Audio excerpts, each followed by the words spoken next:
Hi, I'm Elizabeth Gearhart, owner of Fireside, and I'm here with Anita Swetman, who is a beauty therapist. Welcome, Anita. Hi, Elizabeth. Thank you for having me on your interview today. Oh, I love having people like you on this interview. So, can you tell me what exactly is a beauty therapist? So, a beauty therapist, I massage, do facials. We look after clients' health and well-being, and obviously give expert advice on skincare and any other aspects of your well-being. Wow, that sounds nice. And where are you located? I'm located in the United Kingdom, just outside of Shakespeare's town of Stratford upon Avon. Is that where most of your clients are? Yes, I have a lot of clients that are located close by, but I do have people travel in up to about a 30-mile radius to me. I do have one client that actually lives in Australia, so when she comes over to visit, she does come and visit me for treatments. Wow, that's really nice. Now, you've written a book called No Ordinary Girl. Can we talk about that a little bit? What is that book about?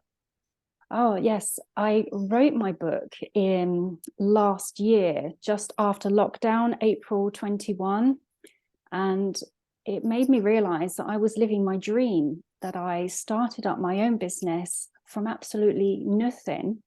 And I just wanted to share my journey on how I could inspire people that were like me, that were stuck in their comfort zone, in a corporate career, and wanted to change their life and set up their own business.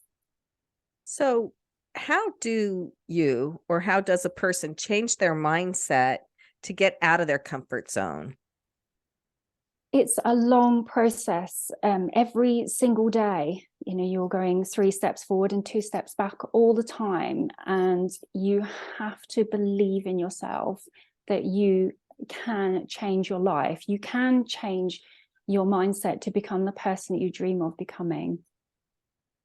And so, how do you overcome that fear that we all have, fear of putting ourselves out there? How do you overcome the fear and the shyness to really put yourself out to the world? Yeah, I read lots of motivational books, listened to YouTube podcasts, and looking myself in the mirror every day, telling myself that I can do this. I can come out of my comfort zone. I'm not stuck. And most importantly, is not to think about it, because the more you think about things, the more you doubt them, and then you end up not doing anything. Right. Right. And what has that brought to you? So, I'm assuming you were working for somebody else and then you decided that you were going to go off on your own as a beauty therapist. And how has that brought rewards and also challenges to you? It has brought a lot of rewards, I would mostly say emotionally, because I feel a lot younger now. I'm approaching 50 this March. You don't Um, look it. exactly. And I put that down to not being in a corporate career anymore. I am in control of my own life, my own destiny. And I want to inspire other people that they can be in control of their own life and destiny too. So people get that inspiration from reading your book. Do they also get that inspiration when they come and meet for you with you for beauty treatments? They certainly do. So many of my clients have said how much I have changed their outlook on life and their confidence. And that is one of the most rewarding things for me. So can you walk me through a typical beauty treatment that you would give a client, the therapy part? Yeah, well, obviously, I would, because I work on my own, I'm doing everything on my own. So I would obviously greet the client. And before that, I would be messaging the client to remind them of their appointments. It would be a unique personal message directly to them. I would make sure that they were comfortable. I would go through a consultation with them every single time, even a client that's been coming to me for 10 years, which I've obviously been in business now for 10 years. I always treat clients as if it's their first time. I Wow. always make them feel comfortable, go through every aspect of the treatment with them. They would have refreshments. And if they had any questions, obviously wanting any advice, depending on what the treatment was, I can just bespoke the treatment to them. And then at the end of the treatment, I would always allow extra recovery time, which can be difficult in a salon or spa setting. I charge accordingly, so I charge my worth. The clients are getting a unique service from me. And it doesn't stop there. I always make sure they book back in again.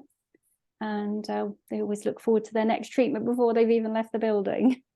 You're making me want to fly over to England now. Oh, thank you. I mean, that kind of high-end personalized treatment you cannot get in a spa setting, no matter how good of a spa it is, I don't think. And I think the fact that you do it yourself, do you do it at your house? Do you have rooms set up for the treatments? I have a dedicated room set up solely for clients. And I also work it around my husband's shift work so that when clients come around, they don't feel like they're imposing on any personal space. I was actually going to set up a salon with my friend just before lockdown. And so many of my clients protested against it because they love the unique personal service that they get from me. Plus, they can park right outside my door. A lot of people come around in their pajamas, their onesies, and their slippers, because that's how comfortable they're made to feel when they come around. Wow, that sounds awesome. And we talked before, you don't have any animals in your house. So people with allergies don't have to worry about that. And I'm assuming your house is very clean because you have people coming in all the time. So my house is spotless. Some people say, can you come and clean mine? Well, I could probably use some help in that regard too.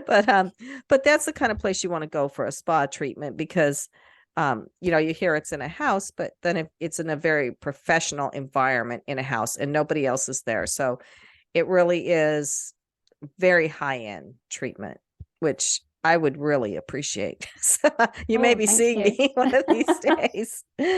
So your book, No Ordinary Girl, what prompted you to really write that? And what do you think people get from it that really helps them?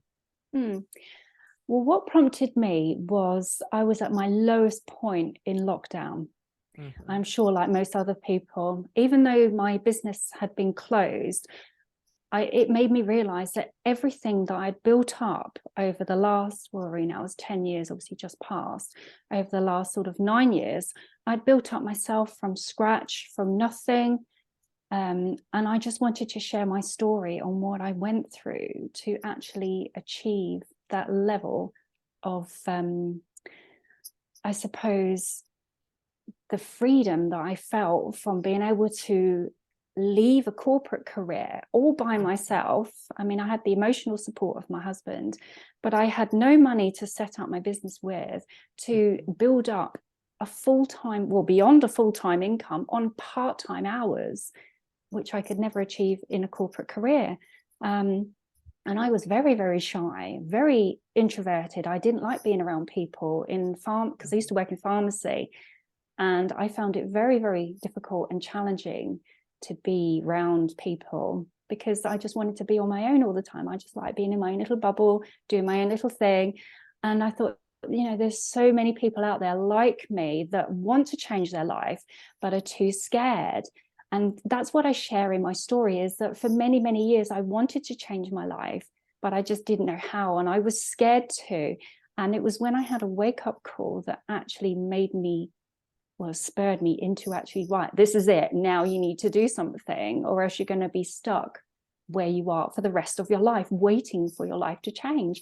So in lockdown, I thought, I've achieved my dream. Yes, I'm still learning, I'm still growing. My journey is still ongoing because success is never a destination. It's always a journey. You're always learning all the time. And I wanted to help and inspire people that were just like me, who wanted to change their life, not necessarily to start up a business, but might want to change their career and didn't know how or where to start to make the change. So you could have called your book How to Change Your Life, but I like the title. Done, yes. I like the title.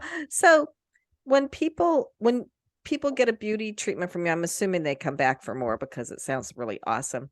So what are some of the comments you get from your clients after their treatments? Oh, I get so many wonderful comments that actually sometimes tug at my heart. They bring tears to my eyes. People give me comments when they leave. with all my reviews. It's wonderful. But I think one of the ones that really stands out is when they say, I've been able to leave the house without any makeup on, and I hold my head up high and I smile. I think things like that is what's really special. Wow, that is really special.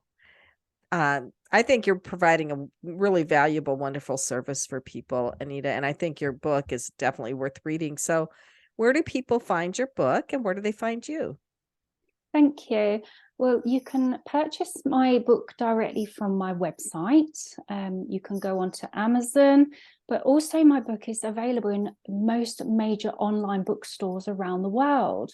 So obviously in America, it's Barnes and Noble, Walmart, places like that, and different bookstores around the country. There's obviously WH Smith's, Waterstones in the UK. There's lots of online bookstores. So if you just search my name, search my book, I'm sure you'll find it in a local bookstore online near you. But the most common place to get it from is my website or from Amazon. And that's anitaswetman.com. And Swetman is spelled Swetman. So make sure you spell it right. Hopefully you have it's spelled wrong a few ways and pointing to your website. I don't know, because spell check these days. You can't type anybody's name in without it changing it. But yes, it's Anita Swetman, SWETMAN.com. So is there anything else that people should know about you from this interview, Anita?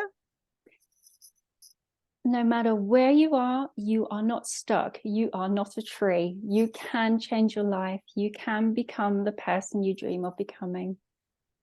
Oh, that's beautiful. You're not a tree. You're not stuck. I love that. So excellent. Well, thank you, Anita.